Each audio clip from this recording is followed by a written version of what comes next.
प्यारे बच्चों, आज मेरे हाथ में ये एक आम सी बास्केट और ये एक छोटा सा स्टोन है। मगर इस आम सी बास्केट और इस छोटे से स्टोन से आज मैं आपके सामने स्पेस का एक बहुत ही बड़ा सीक्रेट रिवील करने जा रहा हूं। अगर मैं इस स्टोन को इस बास्केट में इस तरह से डालूं, देखिए ये स्टोन आसानी से अंदर चला गया है। अब मैं बाहर निकालूं, आसानी से बाहर आ जाएगा, अंदर चला जाएगा। यहां पर ये स्टोन बाहर, यहां पर ये स्टोन अंदर। अब देखें, अगर मैं इस बास्केट को इस तरह से उल्टा करूंगा तो आपके ख्याल में ये स्टोन बाहर आ जाना चाहिए। बिल्कुल आपका ख्याल ठीक है, स्टोन तो बाहर आ रहा है। लेकिन मैं ये चाहता हूं कि ये स्टोन इस बास्केट को उल्टा करने पर भी इससे बाहर ना आए। तो क्या ऐसा पॉसिबल है? आप कहेंगे सर ऐसे तो पॉसिबल नहीं है। जैसे बास्केट को उल्टा करेंगे स्टोन पर फोर्स ऑफ ग्रेविटी एक्ट करेगी, जिसकी वजह से स्टोन बास्केट से बाहर आ जाएगा। लेकिन अगर यहां पर हम थोड़ा सा माइंड का इस्तेमाल करें और फिजिक्स को यूज करें तो मैं ऐसा कर सकता हूं कि मैं इस बास्केट को उल्टा करूंगा, लेकिन इसके बावजूद भी ये वाला स्टोन बाहर नहीं आने पाएगा। तो करके ट्राई करें, चलिए जरा करके देखते हैं। देखिए यहां पर, अब देखें ये स्टोन बाहर नहीं आ रहा, ये स्टोन बास्केट के अंदर ही कैद हो गया है। आप ये भी जानते हैं कि स्पेसशिप में जो एस्ट्रोनॉट्स हैं वो हर वक्त वेटलेसनेस फील करते हैं। क्यों फील करते हैं, ये हमने लास्ट लेक्चर में पढ़ा था कि वहां पर सपोर्टिंग फोर्सेस जीरो हो जाती हैं। अब जब वेटलेसनेस का फिनोमेना हो जाए तो वहां पर फिर एस्ट्रोनॉट के लिए तो चलना भी मुश्किल हो जाएगा, सारा काम करना मुश्किल हो जाएगा।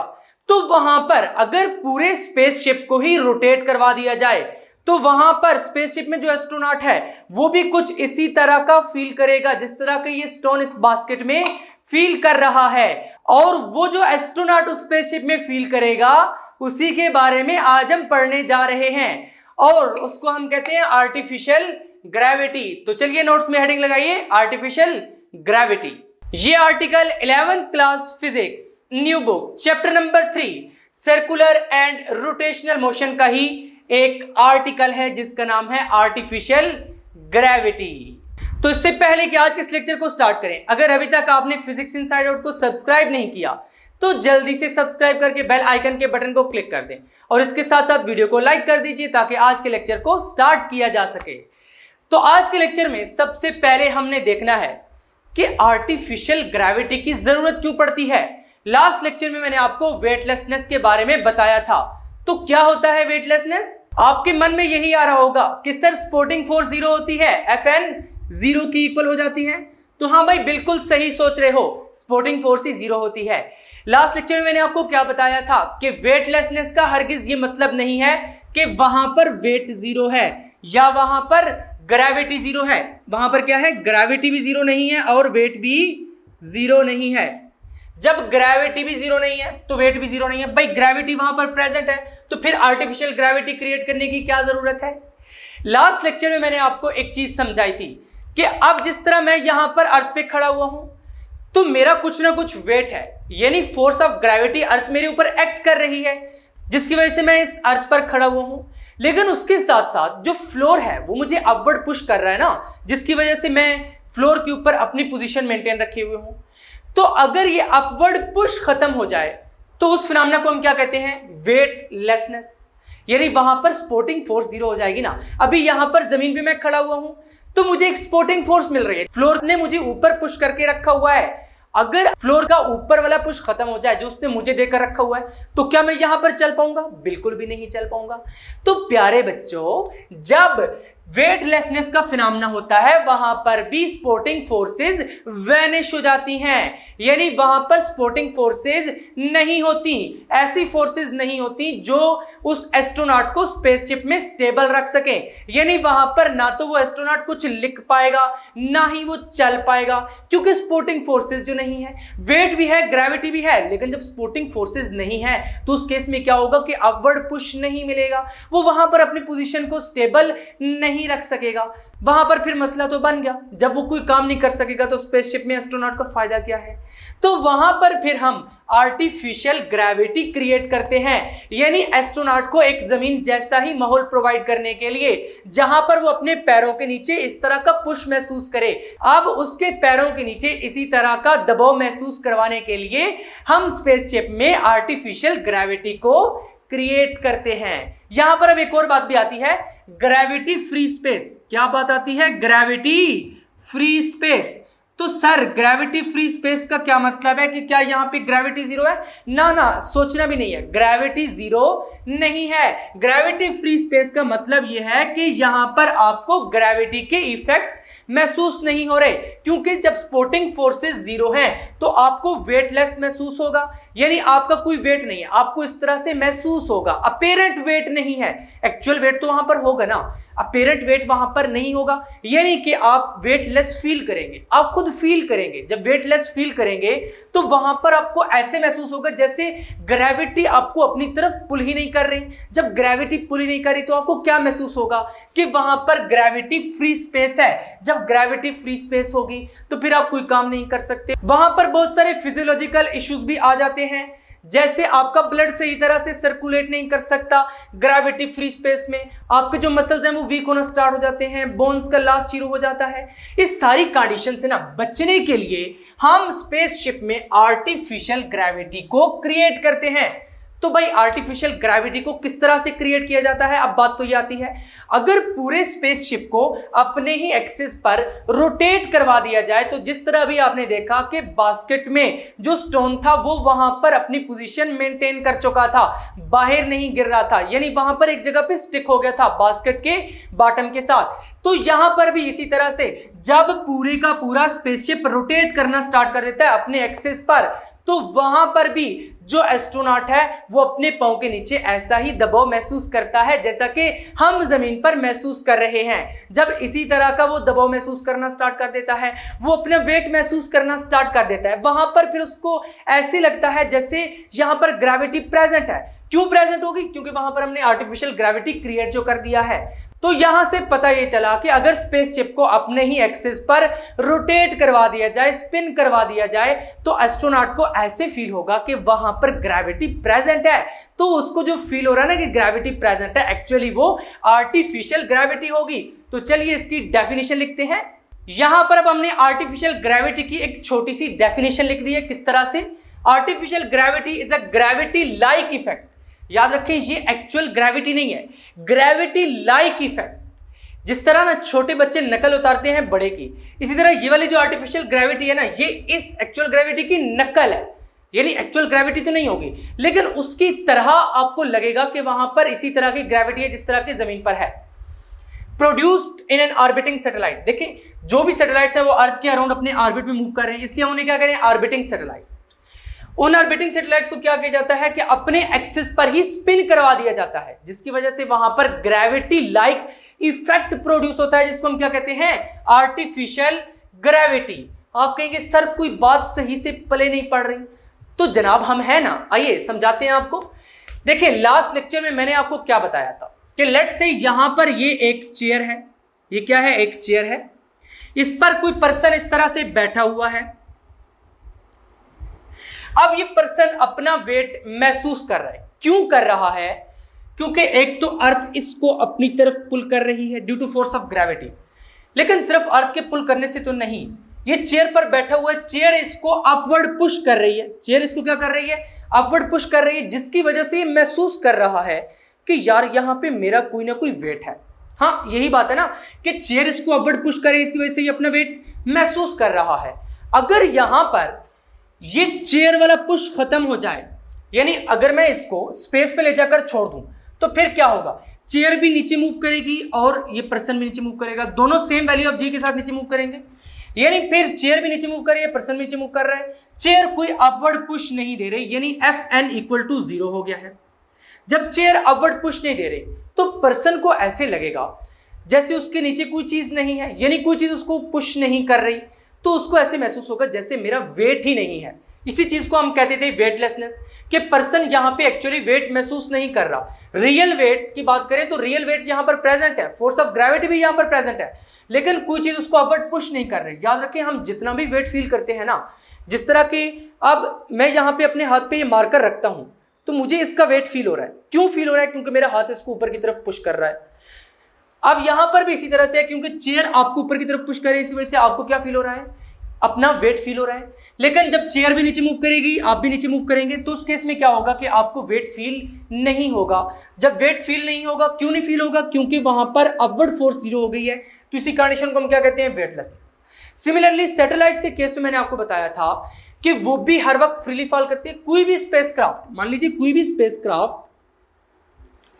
स्पेसक्राफ्ट है जो कि अर्थ के अराउंड अपने ऑर्बिट में मूव कर रही है। देखिए ये अर्थ है, अगर ये कोई सैटेलाइट है, कोई स्पेसक्राफ्ट जो कि अर्थ के अराउंड अपने ऑर्बिट में क्या कर रही है, मूव कर रही है near to the surface of earth. मैंने आपको बताया था ये कॉन्स्टेंटली फ्रीली फॉल कर रही होती है। अब आप पूछेंगे सर जब फ्रीली फॉल कर रही होती है तो अर्थ के ऊपर क्यों नहीं गिरती? तो इस क्वेश्चन का डिटेल्ड आंसर मैंने आपको लास्ट लेक्चर में दे दिया था। अगर आप इसका डिटेल्ड आंसर जानना चाहते हैं तो लास्ट लेक्चर को पहले सुन लीजिए, उसका लिंक आपको डिस्क्रिप्शन में मिल जाएगा और इसके साथ साथ कमेंट सेक्शन में। वो लेक्चर बहुत ही इंटरेस्टिंग लेक्चर है। यहां पर भी अभी क्योंकि कॉन्स्टेंटली फ्रीली फॉल कर रहा है, देखिए जब फ्रीली फॉल कर रहा है, जिस तरह यहां पे चेयर फ्रीली फॉल कर रही थी तो पर्सन को इस तरह महसूस हो रहा था जैसे उसका कोई वेट नहीं है, वेटलेस फील हो रहा था। इसी तरह जब ये भी कॉन्स्टेंटली फ्री फॉल कर रहा है तो इसमें जो पर्सन होगा उसको भी तो यही फील होगा ना कि मेरा कोई वेट नहीं है। अब क्या करेगा? अब वो पर्सन यहां पर कुछ भी नहीं कर सकता। जैसे अर्थ पर अगर आपको कागज रखते हैं, उसके ऊपर आपको राइटिंग करते हैं तो आप आसानी से राइटिंग कर लेते हैं, क्योंकि आपकी जो पेन की निब है वो नीचे पुश कर रही है कागज को, कागज उसको ऊपर की तरफ पुश कर रहा है, जिसकी वजह से पेन और कागज के दरमियान फ्रिक्शन प्रोड्यूस हो रही है, आप लिखाई कर रहे हैं। लेकिन अगर स्पेस में रहकर यहां पर अगर बात करें, ये चेयर और आप भी स्पेस में, चेयर भी नीचे मूव कर रही है, आप भी नीचे मूव कर रहे हैं। अब क्या हो रहा है कि जो कागज आपके हाथ में होगा वो भी नीचे मूव कर रहा होगा, यानी पेन से आप नीचे तो पुश करने की कोशिश करेंगे लेकिन कागज जो अपवर्ड पुश नहीं कर रहा, इसकी वजह से आप लिख नहीं पाएंगे। तो सिमिलर केस इसके साथ होगा, ये भी तो कॉन्स्टेंटली फॉल कर रहा है ना, कॉन्स्टेंटली फ्रीली फॉल कर रहा है। जब फ्रीली फॉल कर रहा है तो यहां पर भी जो एस्ट्रोनॉट होगा वो कोई काम नहीं कर सकेगा, वो ना तो चल सकेगा ना लिख सकेगा, कोई भी जो काम है वो नहीं कर सकेगा जो कि उसको करना होता है वहां पर, यानी जो काम वहां पर रिक्वायर्ड होते हैं वो काम नहीं कर सकता। तो इसलिए यहां पर हमें क्या करना पड़ता है? यहां पर हमें यह करना पड़ता है कि उसको एक अपवर्ड फोर्स देनी पड़ती है। जैसे आपको स्पेस में वेट महसूस करवाने के लिए हमें क्या करना पड़ेगा कि इस चेयर की जरिए आपको अपवर्ड पुश देना पड़ेगा। इसी तरह यहां पर भी जब सपोर्टिंग फोर्सेस नहीं है तो पर्सन वेटलेस फील करेगा, उसको भी वेट महसूस करवाने के लिए हमें कुछ इसी तरह का काम करना पड़ेगा कि उसके पैरों के नीचे एक ऐसा दबाव क्रिएट करना पड़ेगा आर्टिफिशियल सा कि वो महसूस करे कि जैसे वो नॉर्मल रूटीन में है, उसे ऐसा ही माहौल प्रोवाइड हो जिस तरह के हमारे लिए जमीन पर है। हम जमीन पर खड़े हैं, फ्लोर हमें ऊपर की तरफ पुश कर रहा है, सिमिलरली उसके लिए भी सैटेलाइट में ऐसा ही माहौल क्रिएट किया जाए कि वो भी जब खड़ा हो तो उसको भी अपने पैरों के नीचे दबाव महसूस हो।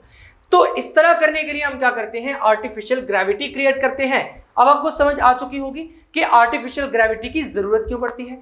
तो चलिए यहां पर नेक्स्ट हेडिंग लगाते हैं, नीड ऑफ आर्टिफिशियल ग्रेविटी। यहां पर अब नीड फॉर आर्टिफिशियल ग्रेविटी की हेडिंग लगाकर अंदर हमने वही सब कुछ लिख दिया है जो कि अभी मैंने आपको बताया है, बस इंग्लिश में लिख दिया है। अगर वो बात आपको समझ आ गई है तो ये पैराग्राफ बहुत ही आसान हो जाएगा। इसमें हमने सबसे पहले लिखी ही ये बात है कि ग्रेविटी फ्री स्पेस में क्या होता है कि जो सपोर्टिंग फोर्सेस है वो प्रेजेंट ही नहीं होती, जिसकी वजह से जो पर्सन है वो वेटलेस फील करेगा, जैसे अभी मैंने आपको बताया है। तो यहाँ पर हमने यही लिखा है, there will be no force, वहां पर वो फोर्स है ही नहीं जो कि किसी भी बॉडी को पुश करेगी जो कि स्पेस क्राफ्ट में है। देखिए यही बात है कि अभी मैं फ्लोर पे खड़ा हुआ हूँ तो फ्लोर मुझे अपवर्ड पुश कर रहा है, इसकी वजह से मुझे अपना वेट फील हो रहा है। अब कहता है कि स्पेस में, स्पेस क्राफ्ट में इस तरह का कोई पुश आपको फील नहीं होता, जिसकी वजह से आपको इस तरह महसूस होता है कि वहां पर ग्रेविटी प्रेजेंट नहीं है। तो वो जो आपको फील हो रहा है ना कि ग्रेविटी प्रेजेंट नहीं है, उसी चीज को हम कह रहे हैं ग्रेविटी फ्री स्पेस। यानी ग्रेविटी फ्री स्पेस से हरगिज ये मुराद नहीं है कि वहां पर ग्रेविटी प्रेजेंट नहीं है, कि gravitational pull of earth zero है, ये मुराद नहीं है। वहां पर ये मुराद है कि आपको ग्रेविटी फील नहीं हो रही, यानी आपको कोई भी सपोर्टिंग फोर्सेस पुश ही नहीं कर रही, जिसकी वजह से आपको ये फील हो रहा है कि आपका वेट ही नहीं है। जब आपको ये फील हो रहा है कि वेट नहीं है तो इसका क्या मतलब है कि आप ये फील कर रहे हैं कि वहां पर ग्रेविटी प्रेजेंट नहीं है। जब आप किसी भी जगह पर या किसी भी स्पेस में ये फील करेंगे कि वहां पर ग्रेविटी प्रेजेंट नहीं है तो उस स्पेस को हम कहेंगे it is a gravity free space. समझ आ गई बात? जी सर बिल्कुल अच्छे से समझ आ गई। If the spacecraft is to stay in the orbit, देखिए अब जो सैटेलाइट या कोई भी स्पेसक्राफ्ट जो कि अर्थ के अराउंड अपने ऑर्बिट में मूव कर रहा है, अगर उसको कुछ लंबे अरसे तक ऑर्बिट में ही मूव करना है, यानी ज्यादा टाइम के लिए ऑर्बिट में मूव करना है, तो क्या करना पड़ेगा? वहां पर जो स्पेसक्राफ्ट में, स्पेसशिप में एस्ट्रोनॉट है वो जाहिर है वहां पर ऐसे तो नहीं रह सकता, क्योंकि उस पर कोई सपोर्टिंग फोर्सेस एक्ट नहीं कर रही, उसको कोई सपोर्टिंग फोर्सेस पुश ही नहीं कर रही। अब यहां पर हमें तो फ्लोर पुश कर रहा है, जिसकी वजह से हम इजीली मूव कर रहे हैं। लेकिन स्पेसक्राफ्ट में क्या होता है कि जब कोई उसको पुश नहीं मिलता, यानी कोई चीज पुश करने वाली होती नहीं है, कोई सपोर्टिंग फोर्स होती नहीं है, तो वो वहां पर अच्छे से काम नहीं कर सकता। जब उसने वहां पर ज्यादा टाइम के लिए रहना है तो लाजमी है कि उसके लिए उस स्पेसक्राफ्ट में भी अर्थ जैसा ही माहौल प्रोवाइड किया जाए, ताकि वो वहां पर इजीली काम कर सके जो उसने करना है। इसलिए हमने यहां पर लिखा है, if the spacecraft is to stay in the orbit over an extended period of time, अगर वो लंबे अरसे के लिए स्पेसक्राफ्ट में ही रहना चाहता है जो कि अर्थ के अराउंड ऑर्बिट कर रहा है, तो वहां पर उसको जो वेटलेसनेस फील हो रही है, यानी उसको ये महसूस हो रहा है कि उसका वेट नहीं है, उसकी वजह से डिफिकल्टीज क्रिएट होंगी स्पेसक्राफ्ट में। किस तरह से कि द वेटलेसनेस में इफेक्ट द परफॉर्मेंस, उसकी परफॉर्मेंस को इफेक्ट करेगी। किसकी परफॉर्मेंस को? एस्ट्रोनॉट की परफॉर्मेंस को। जो बंदा, यानी वो बंदा जो स्पेसक्राफ्ट में प्रेजेंट है, उसको हम एस्ट्रोनॉट कह रहे हैं। अब देखें, जब वहां पर वो अच्छे से काम नहीं कर सकेगा, पहले मैं आपको ये बता चुका हूं कि उसके लिए फिजियोलॉजिकली बहुत सारे इश्यूज होंगे, जैसे उसका बोन लॉस होना स्टार्ट हो जाएगा, वहां पर ब्लड की सर्कुलेशन सही तरीके से नहीं हो सकेगी, जो मसल्स हैं वो वीक होना स्टार्ट हो जाएंगे, तो इश्यू तो क्रिएट हो गया। यानी जब पर्सन वेटलेस फील कर रहा है, कोई ग्रेविटी फील नहीं कर रहा, यानी उसे ऐसे लग रहा है कि ग्रेविटी फ्री स्पेस है, तो वहां पर लाजमी है कि उसके लिए आर्टिफिशियल ग्रेविटी क्रिएट की जाए। तो हमने ये लिखा है कि इस डिफिकल्टी को ओवरकम करने के लिए आर्टिफिशियल ग्रेविटी को क्रिएट कर देंगे स्पेसक्राफ्ट में। जब आर्टिफिशियल ग्रेविटी को स्पेसक्राफ्ट में क्रिएट कर दिया जाएगा, तो वहां पर जो एस्ट्रोनॉट है स्पेसक्राफ्ट में, वो इजीली वहां पर रहेगा। उसके लिए स्पेसक्राफ्ट में भी एक ऐसा ही माहौल बन जाएगा जिस तरह के हमारे लिए इस अर्थ पर है। लेकिन वो माहौल बनाया कैसे जाएगा? वहां पर आर्टिफिशियल ग्रेविटी क्रिएट करके। तो अब देखते हैं कि हमने आर्टिफिशियल ग्रेविटी को क्रिएट किस तरह से करना है। अब हम पढ़ने जा रहे हैं कि स्पेसशिप में किस तरह से आर्टिफिशियल ग्रेविटी क्रिएट की जाएगी। जिस तरह लेक्चर के स्टार्ट में मैंने आपको बताया था कि उसको अपने ही एक्सिस पर स्पिन करवाया जाएगा, रोटेट करवाया जाएगा। तो हमने यहां पर लिखा artificial gravity bye rotation of spacecraft, यानी आर्टिफिशियल ग्रेविटी स्पेसक्राफ्ट को रोटेट करवाकर क्रिएट की जाएगी। तो क्या लिखेंगे? If the spacecraft is set into rotation around its own axis, अगर स्पेसक्राफ्ट को उसके अपने ही एक्सिस पर रोटेट करवा दिया जाए, तो वहां पर क्या होगा? The astronaut then is pressed towards the outer rim, तो एस्ट्रोनॉट आउटर रिम की तरफ प्रेस हो जाएगा। किस तरह से? आप कहेंगे सर ये कैसे है? जिस तरह यहां पर हमने देखा था कि बॉटम ऑफ द बकेट के साथ जो है वो स्टोन प्रेस हो गया है, जिसकी वजह से वो बाहर नहीं गिर रहा, तो यहां पर भी इसी तरह जब उसको अपने एक्सिस पर ही रोटेट करवाया जाएगा, तो उस केस में क्या होगा कि जो एस्ट्रोनॉट है वो आउटर रिम की तरफ प्रेस होगा। किस तरह से? And exerts a force on the floor of the spaceship. देखिए वहां पर जो रिम ऑफ द स्पेसक्राफ्ट है ना, उसको ही हम फिर फ्लोर कह रहे हैं, कि उसको वो प्रेस करेगा। जब उसको प्रेस करेगा तो ऑब्वियसली वो क्या करेगा? वहां पर फोर्स एक्सर्ट करेगा, जिसकी वजह से वो रिम भी उस पर फोर्स एक्सर्ट करेगा, यानी उसको इसी तरह का दबाव महसूस होगा। जिस तरह हम फ्लोर पे खड़े हैं, हम फोर्स एक्सर्ट कर रहे हैं, फ्लोर हमारे ऊपर फोर्स एक्सर्ट कर रहे हैं, इसलिए हम यहाँ पर मेंटेन है। इसी तरह एस्ट्रोनॉट क्या करेगा कि वो प्रेस होगा आउटर रिम की तरफ, यानी फोर्स एक्सर्ट करेगा फ्लोर ऑफ द स्पेसशिप पर, तो बिल्कुल इसी तरह का कुछ वो भी फील करेगा जिस तरह के हम फ्लोर पर फील कर रहे हैं।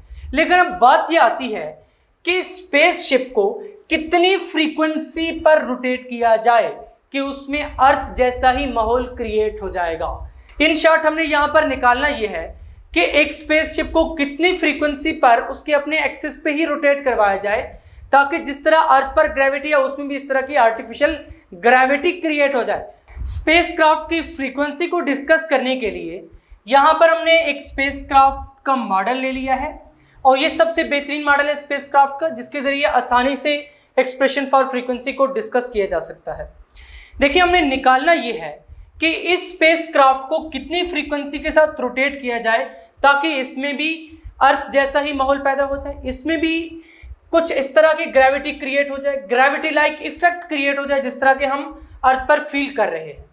तो यहां पर देखें, ये आउटर रिम है इसकी, ये सेंट्रल हब है, ये स्पोक्स हैं जिनके साथ सेंट्रल हब और आउटर रिंग जो है वो कनेक्टेड है, और ये स्पेसक्राफ्ट बिल्कुल इस तरह का गोल है और इस तरह से रोटेट किए जा रहा है। क्या कर रहा है? रोटेट कर रहा है। ये इसका सेंट्रल एक्सिस है, अपने एक्सिस के अबाउट ये क्या कर रहा है? रोटेट कर रहा है। Consider spacecraft of ring shape, कि एक ऐसा रिंग शेप का स्पेसक्राफ्ट कंसिडर कीजिए, जबकि इस आउटर रिंग का रेडियस कितना होगा? R, capital R. अब यहाँ पर स्टूडेंट्स कंफ्यूज रहते हैं कि सर आपने इस तरह का ये मॉडल तो बता दिया है, लेकिन इसमें जो एस्ट्रोनॉट है वो कहाँ पर होता है, बंदे कहाँ पर होते हैं इसमें? तो भाई यहाँ पर एस्ट्रोनॉट जो है वो इस आउटर रिम में होते हैं। अब क्या होता है कि जैसे ही ये रोटेट करता है तो वो जो एस्ट्रोनॉट होते हैं वो इस रिम में आउटवर्ड प्रेस होते हैं। जिस तरह से अभी मैंने आपको स्टोन और बकेट की एग्जांपल दी थी, वहां पर जिस तरह से स्टोन जो है वो उसके बॉटम के साथ प्रेस हो रहा था, सिमिलरली यहां पर भी क्या होता है कि ये रिम के साथ आउटवर्ड प्रेस होते हैं, जिसकी वजह से इनको ऐसा फील होता है जैसे यहाँ पर ग्रेविटी आ गई है। और वो जो इनको ग्रेविटी फील होती है एक्चुअली वो आर्टिफिशियल ग्रेविटी होती है, क्योंकि हम इसको रोटेट करवा रहे होते हैं। तो यहाँ पर फिर हम निकालने ही जा रहे हैं कि इसको कितनी फ्रीक्वेंसी के साथ रोटेट कराया जाए ताकि वो इस आर्टिफिशियल ग्रेविटी को फील कर सके। It rotates around its on central axis, वही बात फिर कि इसको इसकी सेंट्रल एक्सिस, अब ये सेंट्रल एक्सिस है जो कि सेंट्रल आप में से पास कर रहा है, इसके अराउंड इसको रोटेट करवाया जा रहा है इस तरह से। और रोटेशन की स्पीड कितनी है? एंगुलर स्पीड है ऑब्वियसली, जब रोटेट कर रहा है तो एंगुलर स्पीड होगी, लीनियर तो नहीं होगी, एंगुलर होगी। तो कितनी एंगुलर स्पीड से रोटेट कर रहा है ये? ओमेगा के साथ लिख दिया हमने। The centripetal acceleration AC is given as. अब सेंट्रीपिटल एक्सेलरेशन का क्या फार्मूला होता है? जब मैंने आपको सेंट्रीपिटल फोर्स का लेक्चर दिया था वहां पर मैंने आपको सेंट्रीपिटल एक्सेलरेशन के बारे में बहुत ही डिटेल में बताया था, और वहां पर आपको एक फार्मूला लिखाया था AC is equal to V²/R। तो फिर किस तरह से लिखेंगे? AC is equal to V²/R। R क्या था? रेडियस। तो यहां पर R क्या है? Capital R। तो क्या लगाएंगे? Capital R। ये फार्मूला किस तरह से आता है ये हमने सेंट्रीपिटल फोर्स वाले लेक्चर में बहुत ही अच्छे से कवर कर लिया था। अगर आपको इस फार्मूला के बारे में जानना है तो आप वो वाला लेक्चर सुन लीजिए, उसका लिंक आपको डिस्क्रिप्शन में मिल जाएगा और इसके साथ साथ कमेंट सेक्शन में भी मिल जाएगा। तो AC is equal to V²/R। हम कह रहे हैं कि एक्सिस के अबाउट रोटेट कर रहा है, इसकी एंगुलर स्पीड है, तो यहाँ पे हमें क्या करना पड़ेगा? ओमेगा की टर्म में लिखना पड़ेगा। तो किस तरह से लिखेंगे? V is equal to R omega को यूज करते हुए। तो यहाँ पर क्या लिखेंगे? As V is equal to R omega. R अब कौन सा होगा? Capital R omega comma so. तो यहाँ पर AC क्या बन जाएगा? V की जगह पर आप R ओमेगा पुट कर दीजिए, तो R ओमेगा यहाँ पर लिखेंगे, इसका स्क्वायर हो जाएगा डिवाइडेड बाय कैपिटल R।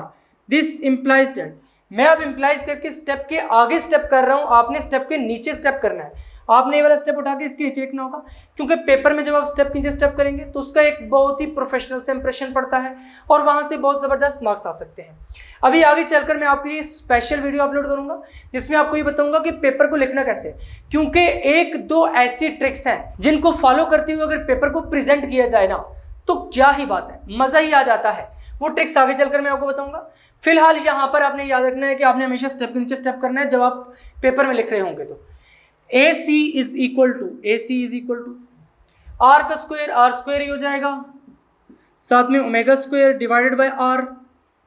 मैं फिर आगे स्टेप के आगे स्टेप करूंगा क्योंकि बोर्ड पे स्पेस कम है। अब R स्क्वायर का क्या मतलब है? R मल्टीप्लाइड बाय R, तो एक R इस R के साथ कैंसिल हो जाएगा। फिर हमारे पास क्या बच जाएगा? AC is equal to R omega square. अब ओमेगा किसकी इक्वल होता है?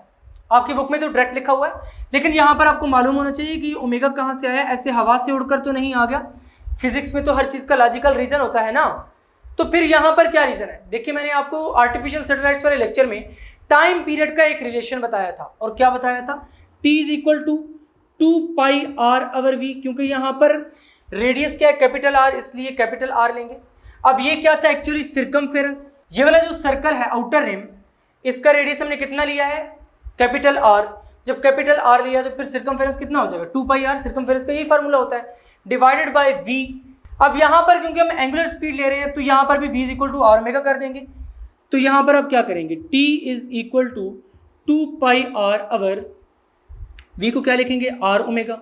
ये वाला R कैंसिल हो जाएगा, capital T is equal to 2πr omega. यहाँ से अगर मैं ओमेगा सेपरेट कर लूँ क्या हो जाएगा? 2πr/T। ये रफ फर्क है, आपने नोट्स में नहीं लिखना और ना ही पेपर में करके आना है। जस्ट आपको मैंने समझाया है कि ये ओमेगा का ये वाला जो रिलेशन है ये आता कहाँ से है। अब आपकी बुक में क्या है कि इसको डायरेक्टली पुट किया हुआ है, लेकिन आपको यहाँ से सेंस मालूम होना चाहिए कि ये है तो ऐसा क्यों है। अब यहाँ पर मैं नीचे क्या सेंटेंस लिखूंगा? But omega is equal to 2πr/T, where T क्या है जी? टाइम पीरियड है, where T is time period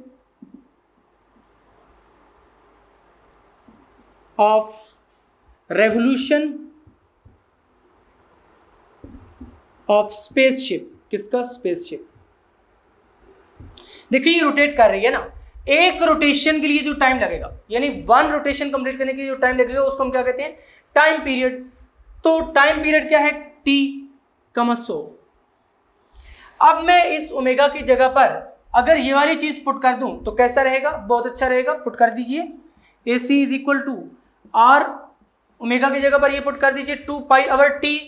तो किस तरह से करेंगे, 2 पाई आवर t इस सारे का स्क्वायर।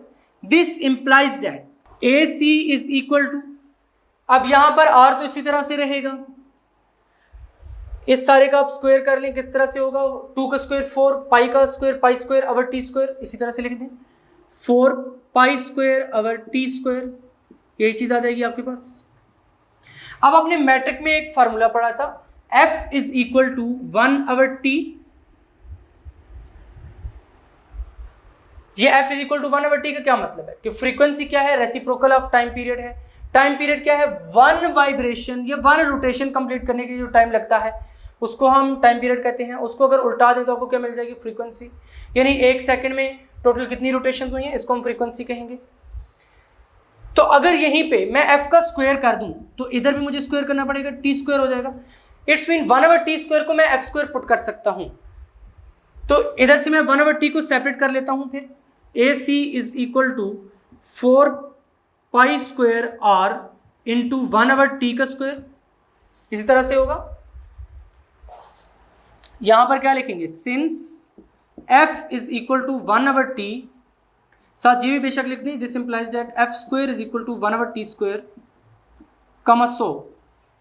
1 आवर t स्क्वायर को मैं क्या लिख लूंगा, F स्क्वायर, जिस तरह यहां पर मैंने आपको बताया है। तो किस तरह से होगा, AC is equal to 4 pi square R और साथ में क्या हो जाएगा, F का स्क्वायर। दिस इंप्लाइज दैट, निकालना क्या था, एक्सप्रेशन फॉर फ्रीक्वेंसी। आप देखिए इस एक्सप्रेशन में फ्रीक्वेंसी आ चुकी है, F का फैक्टर आ चुका है, तो इसको निकाल लीजिए। किस तरह से निकालेंगे, F स्क्वायर तो उधर ही रहेगा, बाकी सब कुछ इधर नीचे आके डिवाइड हो जाएगा। तो क्या लिखेंगे, F square is equal to AC over 4 pi square R, AC over 4 pi square R। अब F स्क्वायर है, मैंने यहां से F निकालना है, तो क्या करूंगा, दोनों तरफ स्क्वायर रूट लूंगा। तो लिख दीजिए taking square root on both sides, taking square root on both sides. अब कुछ स्टूडेंट्स बोथ साइड्स को इस तरह से लिखते हैं B/S, लेकिन ये बहुत ही गलत चीज है, आपने बिल्कुल भी ये काम नहीं करना। अगर इस तरह से करेंगे तो वहां पर कुछ एग्जामिनर्स क्या करते हैं, इसके ऊपर सर्कल करके इसको क्रॉस कर देते हैं कि भाई ये क्या है, B/S, ये कोई नोटेशन नहीं है, आपने पूरा लिखना है बोथ साइड्स। तो यहां पर क्या करेंगे, दोनों साइड्स पर स्क्वायर रूट ले लेंगे, F स्क्वायर का square root is equal to AC over 4 pi square capital R और इस सारे का square root. This implies that, अब यहां से F स्क्वायर है तो स्क्वायर रूट भी ऊपर है, स्क्वायर रूट और स्क्वायर कैंसिल हो जाएंगे, पीछे क्या बचेगा, F। अब यहां से देखिए 4 का स्क्वायर रूट क्या होगा, 2, पाई स्क्वायर का स्क्वायर रूट क्या होगा, पाई। तो इट्स मीन मैं 4 पाई स्क्वायर का स्क्वायर रूट ले सकता हूं और वो किस इक्वल आएगा, 2 पाई के इक्वल। तो अगर मैं इसको बाहर लिख लूं तो कैसा रहेगा, बहुत अच्छा रहेगा। किस तरह से, 1 आवर 2 पाई, बाकी ये तो इसी तरह से रहेंगे, AC आवर R, इनके ऊपर स्क्वायर रूट इसी तरह से पड़ा रहेगा। अब यहां पर ये फ्रीक्वेंसी का रिलेशन आपके पास आ चुका है। आर्टिफिशियल सैटेलाइट्स वाले लेक्चर में मैंने आपको एक और भी बहुत इंपॉर्टेंट पॉइंट समझाया था कि जब satellite near to the surface of earth होगा तो हम AC को क्या लेंगे, G की इक्वल लेंगे। अब क्यों लेंगे, किस तरह से लेंगे, ये सारी डिटेल मैंने आपको उस लेक्चर में बताई थी। यहां पर भी अगर ये समझाना शुरू कर दिया कि AC कब इक्वल टू G होता है, कब नहीं इक्वल टू G होता, किस तरह से होता है, क्यों होता है, तो फिर यहीं पे 10-15 मिनट और लग जाएंगे, ये वीडियो काफ़ी लेंथी हो जाएगी। इसलिए बेहतर है कि अगर आप ये जानना चाहते हैं कि AC को G के इक्वल क्यों पुट करना है, किस तरह से पुट करना है, तो आप वो वाला लेक्चर सुन लीजिए। यहाँ पर इसका रीज़न ये है क्योंकि जो सैटेलाइट है वो near to the surface of earth है, इस वजह से यहाँ पर AC को हम क्या लेंगे, G की इक्वल लेंगे। तो चलिए अभी मैं इसको रेस कर देता हूँ, तो यहाँ पर आगे कंटिन्यू करता हूँ। यहाँ पर मैंने सेंटेंस लिख दिया, as force of gravity provides the required centripetal force, therefore क्या होगा कि AC is equal to G। अभी मैं आपको समझा चुका हूं कि फोर्स ऑफ ग्रेविटी क्यों प्रोवाइड करेगी सेंट्रीपिटल एक्सेलरेशन, तो उस केस में फिर AC G की इक्वल हो जाता है। अब इसको आप इक्वेशन नंबर 1 कह दें और क्या लिखेंगे, now equation 1 becomes, now equation 1 becomes, equation 1 क्या बन जाएगी, ए सी की जगह पर उठा के जी लगा दीजिए, F is equal to 1/2 pi square root of G over R. यहां पर अब ये जो रिलेशन है ये उस फ्रीक्वेंसी का रिलेशन है जिसके साथ इस स्पेस क्राफ्ट को रोटेट करना चाहिए। जब ये स्पेस क्राफ्ट इस फ्रीक्वेंसी के साथ रोटेट करना स्टार्ट कर देगा तो इसमें जो एस्ट्रोनॉट्स होंगे वो इसी तरह फील करेंगे जिस तरह हम यहाँ पर नॉर्मली फील कर रहे हैं, यानी उनको यहाँ पर ग्रेविटी महसूस होना स्टार्ट हो जाएगी, अपना वेट महसूस होना स्टार्ट हो जाएगा, क्योंकि वहां पर क्या हो गया, आर्टिफिशियल ग्रेविटी क्रिएट हो गई है। और अगर इस फ्रीक्वेंसी के साथ स्पेसक्राफ्ट रोटेट करेगा तो उन्हें बिल्कुल इतनी ही ग्रेविटी फील होगी जितनी कि हमें यहां पर फील हो रही है।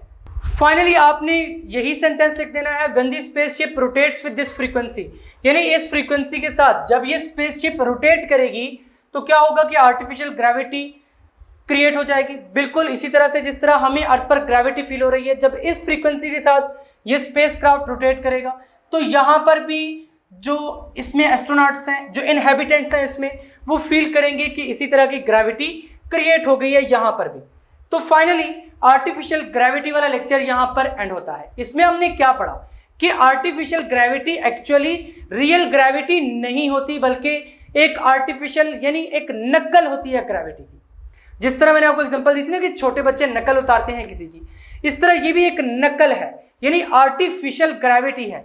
यहां पर जो ग्रेविटी होगी वो एक्चुअली ग्रेविटी लाइक इफेक्ट्स होंगे। आपको इस तरह से मालूम होगा, इस तरह से फील होगा कि यहां पर ग्रेविटी क्रिएट हो गई है। अब वो जो आपको ग्रेविटी के क्रिएट होने की फीलिंग आई है ना, actually this is the artificial gravity. और यहां पर हमने एक वर्ड यूज किया था ग्रेविटी फ्री स्पेस। वहां पर मैंने आपको बताया था कि ग्रेविटी फ्री स्पेस से हरगिज ये मुराद नहीं है कि वहां पर gravitational pull of earth present नहीं है, बल्कि वहां पर यह मुराद है कि कोई सपोर्टिंग फोर्सेस नहीं है जिसकी वजह से आपको ऐसे महसूस हो रहा है कि आपका कोई वेट नहीं है, आप पर कोई ग्रेविटेशनल पुल नहीं है। तो जहां पर आपको ये वाली फीलिंग आएगी ना कि यू आर वेटलेस, उस वक्त वहां पर जो स्पेस होगी उस स्पेस को हम कहेंगे कि ये ग्रेविटी फ्री स्पेस है। ये वाला लेक्चर भी काफी इंपॉर्टेंट है, पेपर में पूछा जा सकता है आपसे। वेटलेसनेस और आर्टिफिशियल ग्रेविटी ये दोनों आर्टिकल्स मिलाकर एक ही लॉन्ग क्वेश्चन में पूछ सकता है। इसमें से बहुत सारे शॉर्ट क्वेश्चन भी बन सकते हैं। ये वाला फार्मूला भी आपने याद रखना है, ये फार्मूला भी आपसे एमसीक्यूज में पूछा जा सकता है और न्यूमेरिकल्स में भी आगे चलकर यूज होगा। इसलिए आपने इस लेक्चर को भी अच्छे तरीके से तैयार करना है और साथ के साथ नोट्स सारे के सारे प्रिपेयर करने हैं ताकि आपको आखिर में कोई मुश्किल ना हो, आप आसानी से प्रिपरेशन कर लें पेपर्स के लिए। तो फाइनली आज का लेक्चर यहीं पर एंड होता है। अगर अभी तक आपने फिजिक्स इनसाइड आउट को सब्सक्राइब नहीं किया तो जल्दी से सब्सक्राइब करके बेल आइकन के बटन को क्लिक कर दीजिए ताकि जैसे ही नेक्स्ट लेक्चर्स अपलोड हो आपको साथ के साथ नोटिफिकेशन मिलते रहें और आप एग्जाम की बहुत ही अच्छे से तैयारी कर सकें। मिलेंगे नेक्स्ट लेक्चर में, तब तक के लिए अल्लाह हाफिज।